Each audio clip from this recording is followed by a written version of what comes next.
Ah, la médecine moderne, les hôpitaux, les antibiotiques. Mais on faisait comment avant? À la préhistoire, pour changer, quelles maladies on avait et comment est-ce qu'on pouvait se soigner? Eh ben, on va voir ça tout de suite.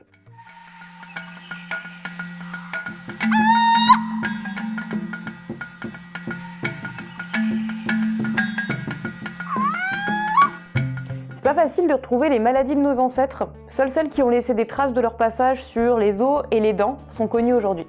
On retrouve de l'arthrose, de l'arthrite et des rhumatismes chez de nombreuses espèces humaines. Homo habilis, Homo erectus, Homo neanderthalensis, Homo sapiens. Ces maladies peuvent être dues à des activités physiques intenses ou à des tâches répétitives. Ce qui est assez logique compte tenu du mode de vie de l'époque. On a des traces même chez des individus jeunes, mais selon le stade de la maladie, ce n'était pas forcément handicapant. Les pathologies dentaires étaient assez fréquentes, alors c'est pas trop des caries, mais plutôt des pertes dentaires, des abcès ou des irritations de la gencive. C'était sans doute dû à une alimentation assez coriace. Et puis les dents sont aussi très usées, sans doute parce qu'elles ont servi à maintenir les peaux lors du travail de celles-ci. Les blessures étaient fréquentes chez les chasseurs-collecteurs. On retrouve principalement des fractures et des entorses. Ces blessures sont souvent liées à la chasse. Par exemple, les blessures des hommes de Néandertal ressemblent beaucoup à celles des professionnels du rodéo parce qu'ils pratiquaient la chasse au corps à corps. Les blessures étaient souvent liées à la chasse ou à des accidents, mais elles étaient beaucoup plus rarement dues à des violences entre humains. Ces dernières deviendront nettement plus fréquentes au néolithique. Au néolithique, il y a aussi plus de carences alimentaires et de caries dentaires. C'est dû à la sédentarisation et à l'agriculture. La proximité avec les animaux désormais domestiques entraîne l'apparition de maladies infectieuses comme la tuberculose et la variole.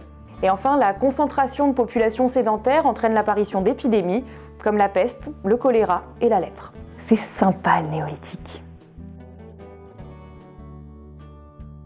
Bon, les hommes préhistoriques, ils tombaient malades, hein. Mais ils mouraient pas forcément tout seuls dans leur coin au premier rhume.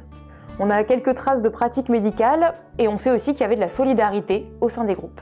On a retrouvé des traces de consolidation et de réduction de fractures, ce qui montre qu'elles ont été soignées. Et puis on a aussi des actes chirurgicaux avec plusieurs amputations réussies.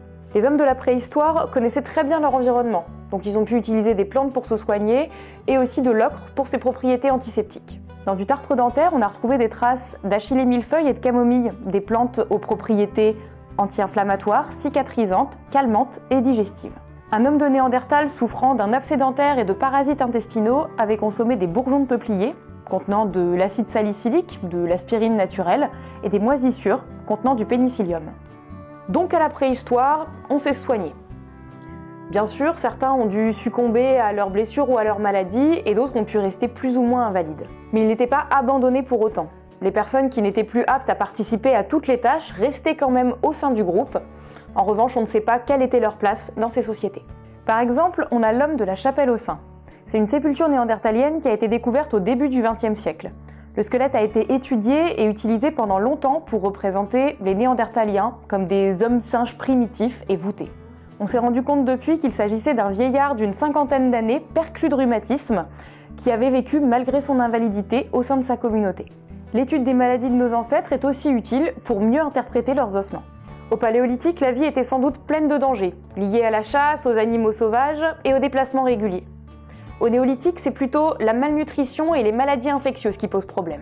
À la préhistoire, la mortalité infantile devait être forte et les accidents fréquents, mais il en a été de même pour de nombreuses périodes historiques. On a retrouvé quelques actes médicaux, mais beaucoup n'ont pas dû laisser de traces. En tout cas, ces humains savaient se soigner et ils prenaient soin les uns des autres.